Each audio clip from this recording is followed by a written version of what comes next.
रजत, क्या आपको लगता है कि अभी भी पानी सर से ऊपर नहीं निकला है या आला कमान के हाथ से बात निकले? क्योंकि अब तो सीधा सीधा ब्लैकमेलिंग से दिखाई दे रही है कि नेतृत्व तो हमें ही चाहिए। नहीं, मैं राशिद जी की बात सुन रहा था।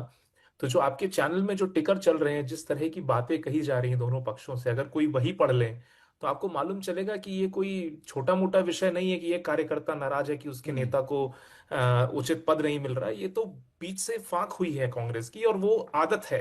ये कांग्रेस पार्टी का पिछले 10 सालों से जो हम रवैया देख रहे हैं कि ये डीएनए तक घुस गया है। कोई भी प्रदेश हो, दो फाड़ में पार्टी बटी रहेगी। सत्ता में आ जाए तो भी बटी रहेगी, सत्ता में नहीं आए तो भी बटी रहेगी। तो मुझे समझ में नहीं आता, और इसका सबसे बड़ा रीजन होता है मॉरल लीडरशिप की और विचारधारा की लीडरशिप की कमी। और ये सबसे ऊपर से ही चीजें चलती है। जब नेता में ही कोई कोर आइडियोलॉजी नहीं होगी तो आप बांधेंगे कैसे लोगों को? वो क्या आइडियोलॉजिकल ग्लू है जो कि लोगों को बांध के एक मिशन की तरफ आगे कर सके? जो जो दो पक्ष लड़ रहे हैं, क्या आपको लगता है कि इनके दोनों में कोई ऐसा विचारों की लड़ाई हो रही है कि हमको पंजाब को किस किस ऊंचाइयों पर लेके जाना है, इसमें मतभेद है तो आए लड़ें? ये तो अपनी कुर्सी के चक्कर में ही लड़ते हैं, और इतना महत्वाकांक्षा केंद्रित होकर लड़ते हैं कि जनता को दिख जाता है। और इसीलिए बार बार कांग्रेस का जो हश्र होता है, इनकी तो सरकार चली गई, इतने स्ट्रांग थे, इनकी पार्टी ने अच्छा काम भी किया था उस समय, लेकिन जब इंटरनल लड़ाइयां होंगी तो अमरिंदर सिंह जी अलग गए, चन्नी जी अलग गए, और दो फाक हो गई और पूरी पार्टी तबाह हो गई। और मुझे लगता है कि ये ट्रेंड जो है हर स्टेट में, ऐसा क्या है कि कांग्रेस पार्टी ही ऐसी अनोखी पार्टी तो नहीं है कि जो कि ऑपोजिशन में बैठी है।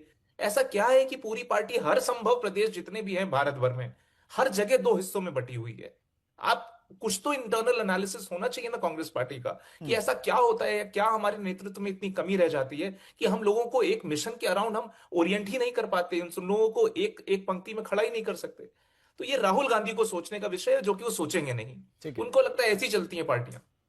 सुरेंद्र राजपूत, मैं चाहता हूं कि इस पर आप रिएक्ट करें, बताएं कि क्यों नहीं एकजुट रख पाती है। मतलब आप अपने इतिहास से भी नहीं सीख पाते हैं। मतलब आप पंजाब में ही लड़ाई हुई थी, उसका नुकसान हुआ।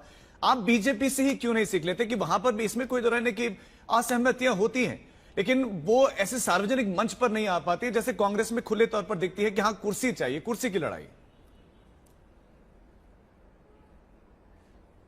दो चीजें हैं, मैं आपको सारी बातों का सिलसिलेवार, सभी ने मुझसे सवाल किए, राशिद भाई ने अच्छे सवाल किए, रजत जी ने कठोर किए, ग्रेवाल साहब हमारे पॉलिटिकल अपोनेंट हैं, हम लोगों ने बहुत अपोनेंट्स के साथ तरीके से चुनाव लड़ा है, लेकिन ग्रेवाल जी से मैं पूरी तरीके से नहीं, लेकिन आंशिक तरीके से सहमत हूं। अपनी जगह पर है सारी बातें, हम तो कहते हैं कि हां हम में है अनबन, हम उसको सुलझा लेंगे। दूसरी बात, अगर दूसरी पार्टियों को तोड़ना कोई कोर विचारधारा है, जैसा रजत अभी कह रहे थे हमारे नेता में विचारधारा नहीं है, अरे भाई गद्दारी कराना भारतीय जनता पार्टी की विचारधारा है क्या? दूसरे के राज्यसभा सांसदों को तोड़ लेना कौन सी विचारधारा है? टीएमसी के लोकसभा सांसदों को तोड़ लेना, विधानसभा के सांसदों को तोड़ करके गद्दारी करा करके अपने गुट में शामिल, ये कौन सी विचारधारा है? इससे तो लोकतंत्र की हत्या हो रही है। कम से कम हम आपस में अपनी असहमति कर रहे हैं, और कोर विचारधारा के लिए मैं आपको बधाई दूंगा, आपने इस पर बहस भी करी। लेकिन आप देखिए, पंजाब में कोई आदमी ये नहीं कह रहा है कि वो कांग्रेस ही नहीं है। उनको यह सहमति है कि भाई ये पद चाहिए या ये कद चाहिए। चुनाव के समय हर एक आदमी को अपने अपने लोगों को एडजस्ट भी कराना होता है, और एडजस्ट होंगे। कोई संगठन में एडजस्ट होगा और कोई कहीं होगा। अभी 2 दिन में आपको सारी एमएस ग्रेवाल साहब ये कह रहे हैं कि ये किसी के शय पर हो रहा है। तरीके से लोकतंत्र, क्या आपको लगता है किसी के शय पर हो रहा है? हाँ, मैं भी वो भी ये महत्वाकांक्षा की सह पर हो रहा है। ग्रेवाल साहब, आपने बहुत अच्छी बात कही, हमें आपसे इतनी अच्छी बातों की उम्मीद नहीं थी। आज की डेट में भी अगर लोग पॉलिटिकल डिस्कोर्स को इस तरीके से डिस्कस करते हैं तो मैं आपको बधाई दूंगा। मेरे को सिर्फ 20 सेकंड आप दे दे, 15-20 सेकंड दे दीजिए। आज की डेट में आप मुझे यह बताइए, क्या लोकतंत्र दूसरी की पार्टियों को तोड़ने से चलता है या गद्दारी कराने से चलता है? इस बात, और ये क्या ये कोर है शीर्ष नेतृत्व का, जो नरेंद्र मोदी जी अमित शाह जी की कठपुतली बनके कर रहे हैं, या अमित शाह जी नरेंद्र मोदी जी कठपुतली बनके लोकतंत्र के साथ लोग जो गद्दारी कर रहे हैं, वो ज्यादा बड़ा इशू है, या हमारा आपस में असहमति रखना ज्यादा बड़ा इशू है? हम तो 2 दिन में संभल जाएंगे, लेकिन जो भारतीय जनता पार्टी ने डेंट पहुंचाया है कि आज की डेट में पता नहीं, जो अभी ग्रेवाल साहब ने कहा कि कौन सी पार्टी कहां चली जा रही है, कौन कहां पर वो हो जा रहा है। गद्दारी को आजकल, निर्लज्जता को आजकल आभूषण बना दिया गया है भारतीय जनता पार्टी के द्वारा। ऑपरेशन टाइगर, देखिए आपने काफी समय दिया और मैंने सुरेंद्र जी के बीच में नहीं बोला, कोई जवाब तो राजीव मुझे उम्मीद है कि मेरी बात पूरी सुनी जाएगी।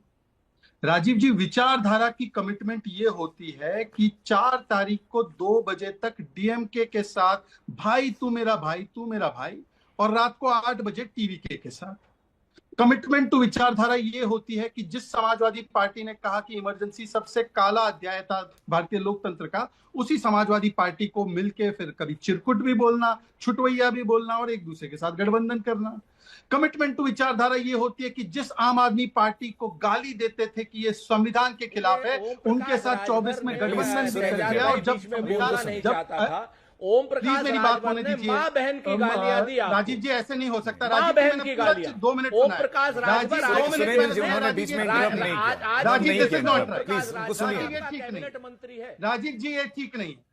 राजीव जी ये ठीक नहीं। पहले जो किया था वो क्या? राजीव जी ये ठीक नहीं है। राजीव मैंने उनको रोका है, मैंने उनको टोका है। मेरा भी तारतम्य है भाई। सुरेंद्र जी मेरा प्लीज भी प्लीज, तारतम्य मैंने है। आप जब क्या बोल रहे थे राजीव तो जी, सारे मैंने सारे पूरी सारे बात पैनलिस्ट आपको सुन रहे थे। सुरेंद्र जी प्लीज, राजीव जी मैंने आपके पास आऊंगा ना, मैं समय दूंगा ना सुरेंद्र जी आपको। आपको मैं काउंटर करने का समय दूंगा। सिर्फ सुरेंद्र जी, सिर्फ शहजाद बोलेंगे अभी। हाँ, दे दीजिए। राजीव जी, विचारधारा की कमिटमेंट ये होती है कि दिल्ली में कांग्रेस और आम आदमी पार्टी का गठबंधन, पंजाब में कांग्रेस और आम आदमी पार्टी का तलाक, और चंडीगढ़ में सिचुएशनशिप जहां पे समर्थन भी लिया पर गठबंधन नहीं किया। ये 24 की बात कर रहा हूं। फिर राजेंद्र पाल गौतम को इंपोर्ट कर लिया आम आदमी पार्टी से, फिर अलका लांबा को इंपोर्ट कर दिया आम आदमी पार्टी से, योगेंद्र यादव इंपोर्ट हो गए आम आदमी पार्टी से। कहां से आई? ये विचारधारा वाले थे क्या? अच्छा, दूसरी बात पे मैं आना चाहता हूं। देखिए, ऐसा है कि हमारी चिंता कांग्रेस क्या करती है उसमें नहीं है, ये बात सही है। कांग्रेस अगर गलती से सत्ता में आई तो कैसे सरकार चलेगी भाई? 7 दिन के 7 मुख्यमंत्री होंगे। जो चल रहा है हिमाचल प्रदेश में खटाखट दिख रहा है क्या हो रहा है। कर्नाटका में डीके शिव कुमार को बनाया, एक हफ्ते में 3 रेजिग्नेशन हो गए। और मैं इसलिए कह रहा हूं कि ये प्रियंका द्वारा प्रायोजित है। मैं तो अंदर से कांग्रेस से ही निकला हूं ना, मुझे तो पता है कांग्रेस का। 10 सेकंड में आपको ब्रेकिंग न्यूज दे रहा हूं। प्रियंका जी ने सुरेंद्र राजपूत नहीं, गद्दार निकले हैं आप। अंदर से कांग्रेस बताने दीजिए। राजीव जी, गद्दार राजीव जी, मैं कांग्रेस। प्लीज अपनी बात कंप्लीट कर सकता हूँ। राजीव जी, मैं अपनी बात कंप्लीट कर सकता हूँ। नहीं, कांग्रेस ही आप थैंक यू राजीव जी, मैं अपनी बात कंप्लीट करना चाहिए। हाँ, ऐसा है राजीव जी, मेरे पास ये सूचना आई है कि प्रियंका जी और केजरीवाल की फोन पे बात हुई। केजरीवाल ने बोला, बहन राहुल को हरा दो, इस बार की सरकार मैं बना लेता हूं आपके समर्थन के साथ, अगली बार आप बना लेना। प्रियंका ने बोला ठीक है, मुझे तो भाई को वैसे हराना है। केरलम में उसकी दाल नहीं पकने दी, कर्नाटका में भी दाल नहीं पकने दी, और उसका मैं आपको प्रूफ दे रहा हूं। सुरेंद्र राजपूत को इंस्ट्रक्शन दिया गया है प्रियंका कैंप से कि आम आदमी पार्टी को गाली नहीं देना, आम आदमी पार्टी को कुछ मत बोलना, भाजपा को गाली देना। शहजाद, लेकिन इसका जवाब दीजिए ना कि वो मतलब आजकल इतनी पार्टियां टूट रही हैं और सब कहीं ना कहीं बीजेपी से जाकर मिल जाते हैं। यहां पर भी शक आपकी तरफ है कि ये जो नाराजगी है, ये जो चल रहा है अभी लड़ाई, ये आपने करवाई है? ऐसा है, सुनिए, मैं हाथ जोड़ के बोलना चाहता हूं। मेरी पार्टी को आप दोष देते हो। ये जो 6 बसपा के विधायक राजस्थान में इन्होंने विलय करवाए, क्या हमारी पार्टी में आए क्या? वो तो कांग्रेस में गए थे, गहलोत जी के कैंप में।